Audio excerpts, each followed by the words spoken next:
My take on Tom Brady's comments is that he's trying to convince himself that he won't be a sentimental mess during this game.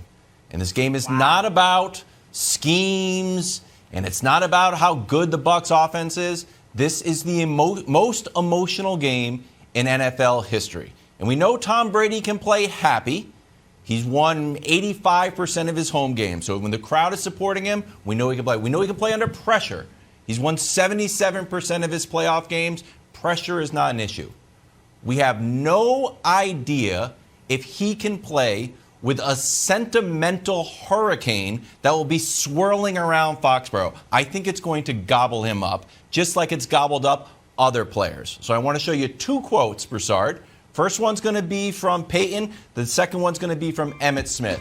The first one is from Peyton. This is when he went back to Indy. They lost.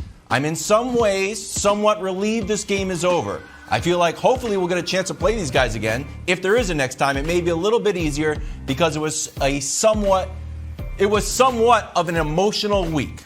That was Peyton, who is pretty understated. Let's see how Emmitt did on his return to Dallas. I think that day was the day my soul for the game left. Sitting in that locker room, getting dressed in the visitors' locker room, knowing I was supposed to be on the other side, it brought tears to my eyes before the game. I was crying and sobbing like a baby. This is not my locker room. Wow. I am not supposed to be in here. I think Tom Brady is going to have a similar experience to Emmitt and Peyton, although Peyton's quote was a little more measured. Here's why, Broussard.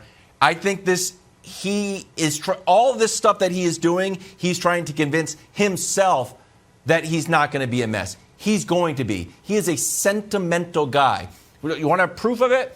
At the press conference in the Super Bowl, he can handle media. He's been doing media for 20 years. There was a kid reporter. Kid reporter's like, hey, you're a lot of people's hero. Who's your hero? He's like, good question. He started talking about his dad and almost started breaking down. You've never seen an interview. It's because a kid asked him a question because Tom Brady, in his heart, is a very sentimental guy, and that's going to affect his play. Now, I know people will be like, well, what about Brett Favre? Brett Favre came back to Lambeau and crushed, threw 4 touchdowns. That is not it at all. Brett Favre was fired up and furious at the Packers. Tom Brady does not feel that way, and that is not going to be the reaction from the Foxborough crowd. It is going to be way too sentimental for him, and that is why I predicted it on Friday that the Bucs would come out and be 2-2 on Monday. I'm staying with it. The Bucs will lose. The Patriots win because Tom Brady is going to be an emotional mess. Wow. True. Wow. Facts. That's all. A for effort. I'll give you an A for effort. You're trying, I think you're the one. You're trying to convince yourself why your New England Patriots are going to beat Tom Brady and the defending Super Bowl champions. It is not true. First of all, you bring up Emmitt Smith. And with all due respect to the awesome and legendary Emmitt Smith. He was washed. Emmitt Smith, here's the difference. Yeah, he was washed. He was done. Wow. When he went back to Dallas, he gained 256 yards that season for the 4-12 Arizona Cardinals on 2.8 yards per carry. He wasn't crying because of sentiment in Dallas. He was crying because his knees, his hips, and his ribs were killing him. He was done. Tom Brady has a host of things in front of him. He's still in his prime. To hear him tell me he's got 6 more years to play. Yes, he's got much more to do on the field. So that's the difference. Peyton Manning, obviously tremendous player, but he wasn't as mentally tough as Tom Brady. All right, Peyton Manning lost more playoff games than any quarterback since the merger. He lost two more than Tom Brady, and Brady's played 18 more playoff games than him. Wild, you should know this, and you do know it, but you're trying to convince yourself. I get it. Tom Brady is not the GOAT because he had the greatest arm, because he had the most accuracy, because, he had great mobility. He's the GOAT because he had the greatest mind. He has the greatest focus. I'll give you that initially there'll be a little bit of emotion.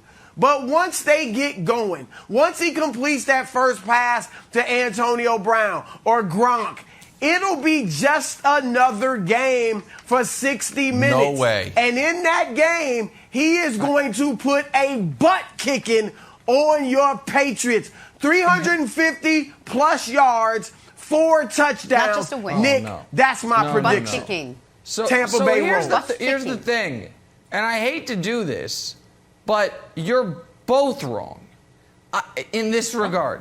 I don't think Brady is going to play great.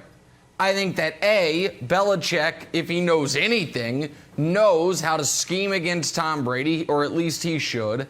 And B, I absolutely agree with Wildes that this will be an emotional experience, the likes of which Brady has never had on a football field.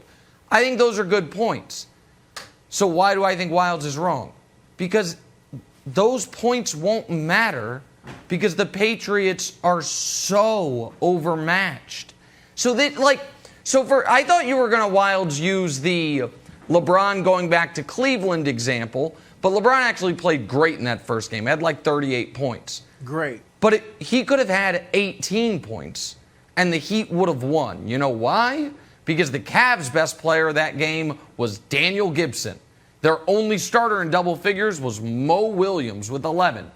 And when you look up and down the Patriots roster, buddy, do you have a running back that's good? Do you have a wide receiver that's good? Do you have a tight end that is producing at a good level? Yes. Tell me. Do you have a defense? You do. No, producing at a good level. You have expensive tight ends, which is nice. Yeah. Not really, but it is. You have listen. The Patriots right now are a team with a very, very good linebacking core, and they will have a good secondary once Gilmore comes back. Decent Other than defense. that, the team's no good.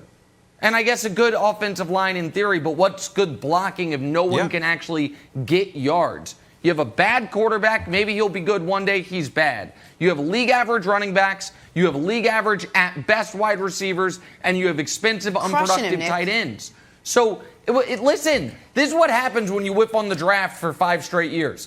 This is what happens when your last home run draft pick was Joe Tooney in 2016. The roster stinks. So, Brady, it's not luck.